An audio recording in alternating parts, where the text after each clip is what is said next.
You're like a song that I sing in the morning on a perfect holiday. You're like the warmth of the sun on my skin when clouds look gray.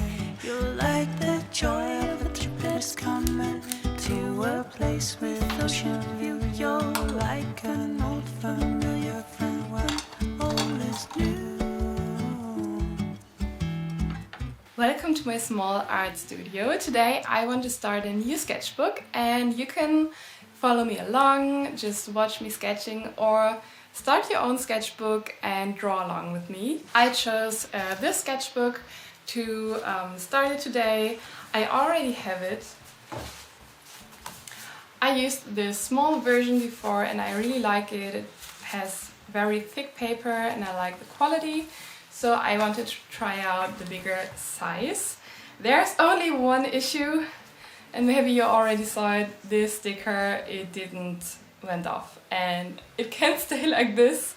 It's just too ugly, so we need to do something about that.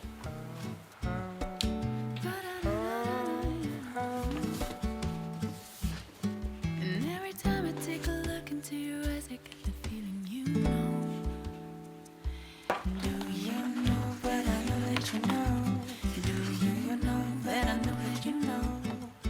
Cause you lighten up the places like a movie scene wherever you go. And do you know that I know that you know? Do you know that I know that you know? And when you drop one obvious smiles, the sound of tears and violence rise. Cause your laughter was the soundtrack of my life. The soundtrack of my life. Soundtrack of my life. The soundtrack of my life. You're like a song that I sing in the morning on a perfect holiday. Today I want to do some sketches for a painting I'm planning. When we were in Thailand, we saw these amazing hornbills. They are pretty big birds and there were a whole bunch of them in the tree above us. They were jumping around and very playful, and I think we took like 100 of photos and captured them in very different poses. So what I want to do today is draw some of them to find out which pose will make a great final painting. The first step is always to find a good reference photo. I like to work with the pictures I took myself. Okay, in this case, Jonathan took some of the pictures, but we've been there together, so that's fine. The final painting will hold a vivid memory for me, and that's exactly what I want for my paintings.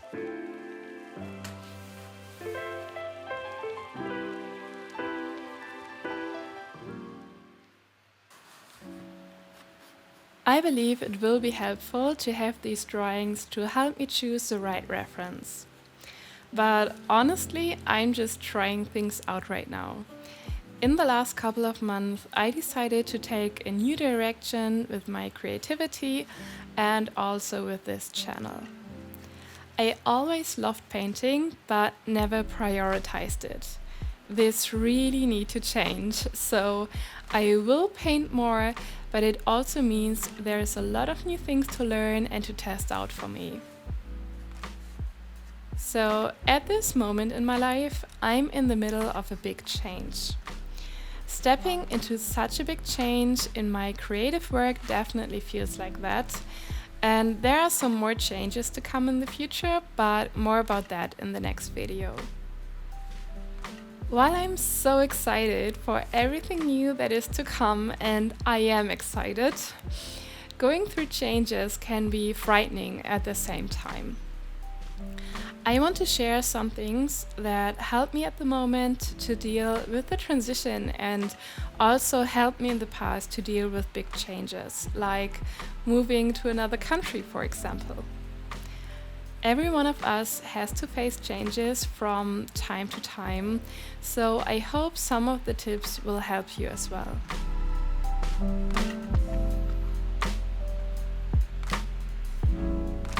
When it comes to changes, there's one main thing I need to tell myself again and again, and that's be patient with yourself.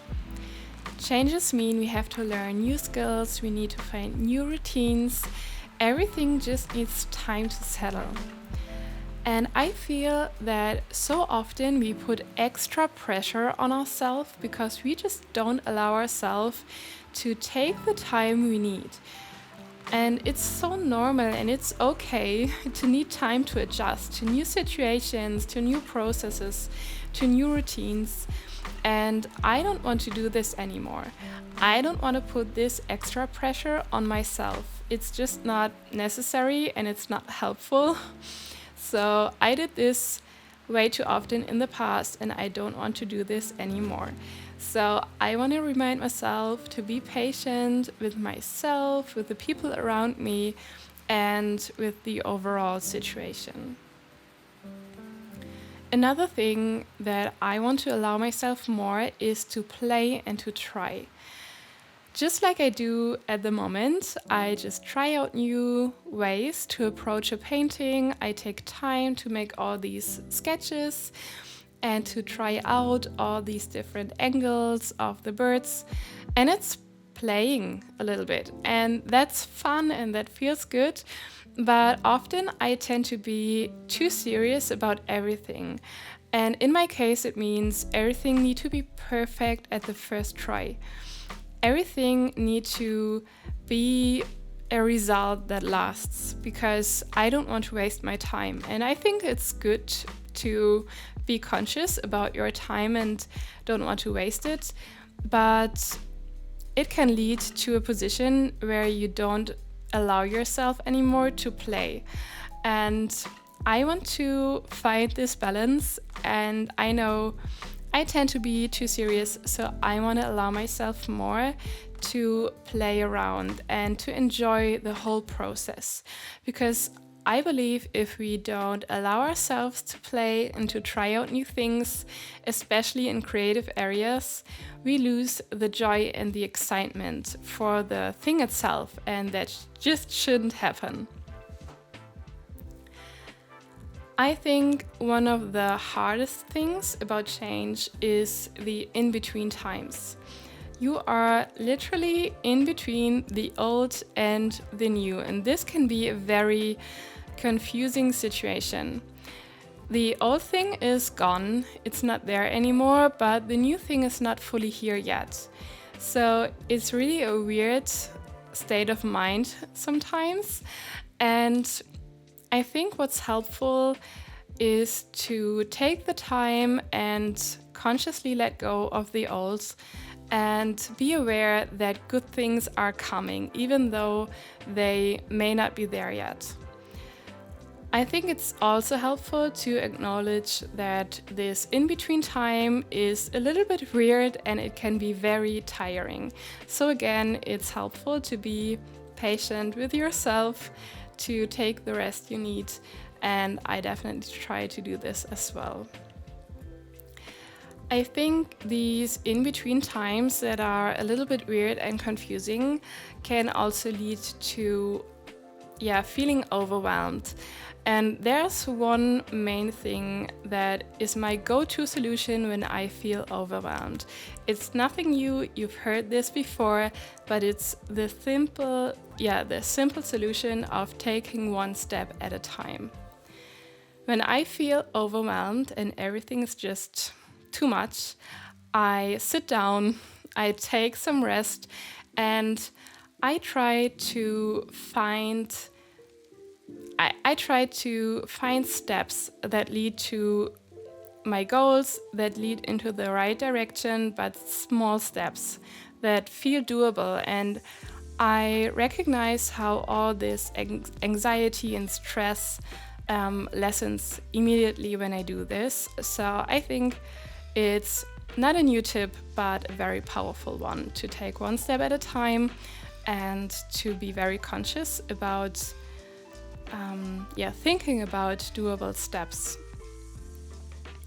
So I'm really, really happy to go into a new direction, and I'm sure at the same time being aware of all the challenging parts and having solutions for them will help to enjoy everything even more.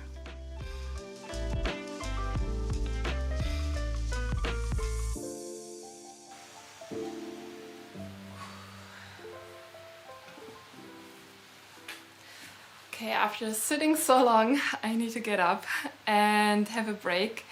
But we can use it, and I can show you what I'm recently or currently painting, because I like to have multiple projects at the same time. And since last week, I don't always have to sit when I want to paint. So the last couple of years, I mainly drew and painted inside the bullet journal, which is a wonderful system, but it's very limited when it comes to painting and color, and it's of course only this small size. So I only had the desk, I didn't need it more, and so this room felt more like an office. But this year I realized that I wanted to paint more, and I felt very limited only, inside these pages. So I started to paint more, and therefore I need some more space, even though the room is very small. But last week we made this little painting corner, and I already love it so much. I don't have an easel right now. I want to get one in the future, but I don't have it now. So actually we just took this board. It's for pictures and decoration, but we had it in our bedroom and we just took it from there, and it's working pretty well. So this is what I'm currently painting. Definitely a little bit bigger than inside the bullet journal. And in Germany, Jonathan and I went through this park, and I saw this corner with the two seats, and it looked so cozy, and I loved the whole arrangement. So we took some photos there, and I knew I wanted to paint it. So actually I just saw it, and I just thought like, okay, I just want to do it. But honestly, I haven't really painted humans or figures that much, especially not faces. So it was a little bit scary, but actually I'm pretty happy so far.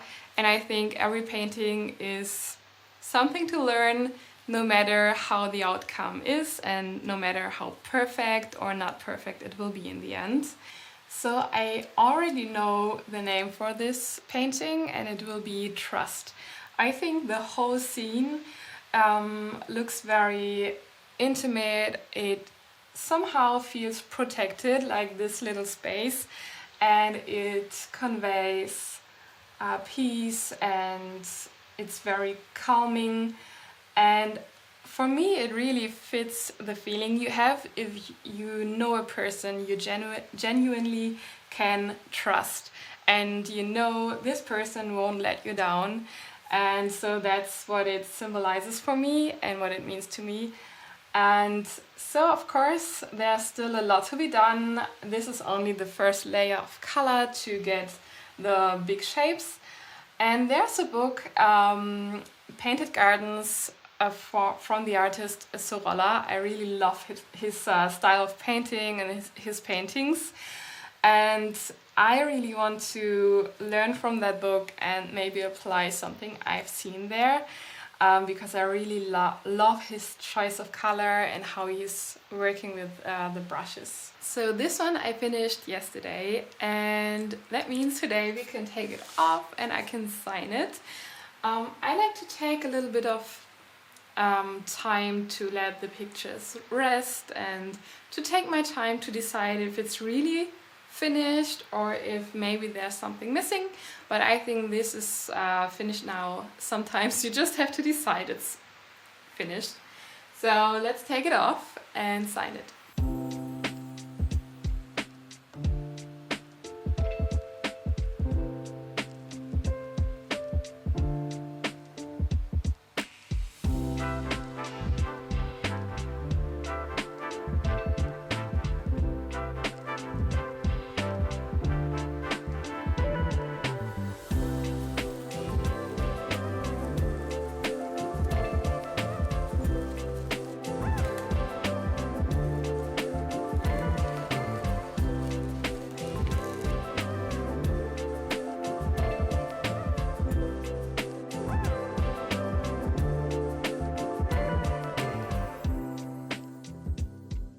After I finished the graphite sketches, I want to do some quick color sketches as well.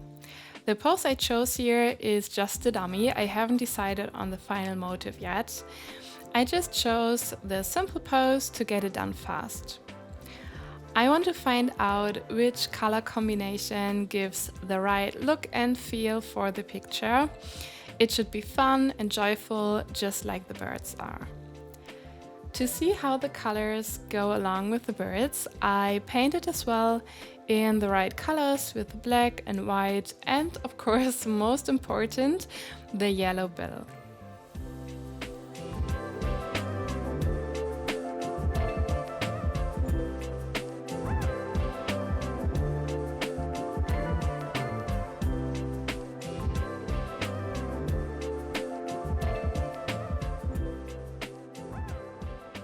I already know that I want to use green and blue in the background, but there are still so many options. In the first sketch, the green is very desaturated, for example, and in the second sketch, I use this very dark green and it creates a whole different atmosphere.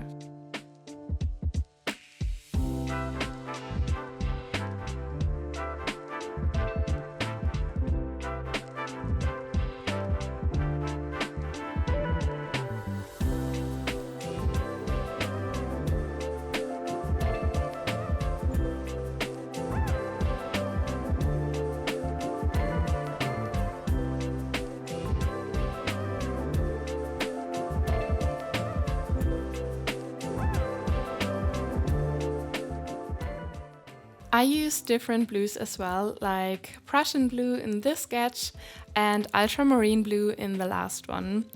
Playing around with colors is surprising sometimes.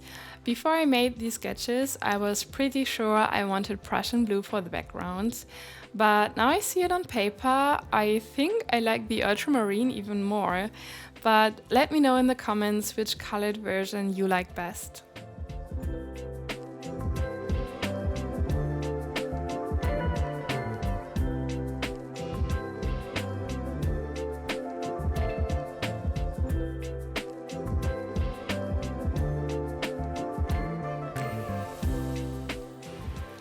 Done for today.